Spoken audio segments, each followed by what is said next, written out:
ఈ సమ్ చూడమ్మా, if the numerator and denominator of a fraction are increased by 25% and 20% అని చెప్పారు. So next ఏం ఇచ్చాడంటే then the numerator becomes 16 2/3% less than the denominator అని చెప్పారు. ఇక్కడ మనం గుర్తుపెట్టుకోవాల్సిన విషయం ఏంటంటే ఈ మూడింటికి వాల్యూస్ తెలియాలి, పర్టికులర్ గా దీనికైతే వాల్యూ ఖచ్చితంగా తెలియాలండి. సో 16 2/3% అంటే వాల్యూ ఎంత అంటే మనకి 1/6. ఇక్కడ ఏమన్నాడు లెస్ అన్నాడు కదంటే, సో లెస్ అంటే ఏం తీసుకుంటామంటే కనుక 6 లోంచి ఆ 1 తీసేయండి 5 అంటే 5/6 వస్తుందండి. ఇక్కడ దీని అర్థం ఏంటంటే ఫస్ట్ మనకి ఆ ఫ్రాక్షన్ తెలియదు కాబట్టి x/y అనుకోండి, తర్వాత ఎంత పెరిగిందమ్మా 125% పెరిగిందని చెప్పాడు. 25% పెరిగిందంటే దాని అర్థం ఏంటంటే 125.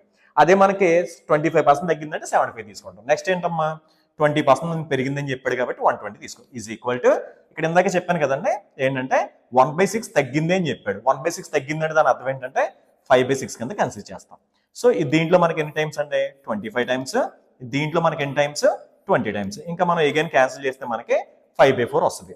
అంటే మనకి ఆన్సర్ ఏం వస్తుందంటే, సో ఇక్కడ మనకి ఏంటంటే 5/4 వచ్చింది కాబట్టి ఆ పక్క వెళ్ళేటప్పటికి 4/5 అవుద్ది. ఇప్పుడు మనం అడిగిన క్వశ్చన్ ఏంటంటే the denominator was what percentage of the numerator అని అడిగాడు. రివర్స్ అడిగాడు చూసుకోండి.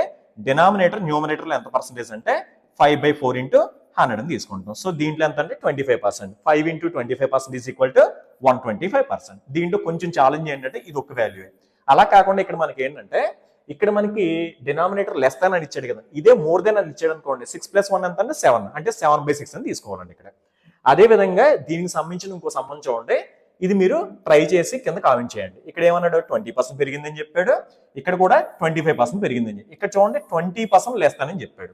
సో 20% లెస్ దాన్ అంటే దాని అర్థం ఏంటంటే కనుక మనకి ఇక్కడ 20% వాల్యూ ఎంత మనకి 1/5 తగ్గింది అన్నాడు కాబట్టి 4/5 తీసుకుంటాం. అదే మనకి పెరిగిందంటే కనుక 6/5 తీసుకుంటాం. ఒకసారి ఇది చేసి కామెంట్ చేయండి.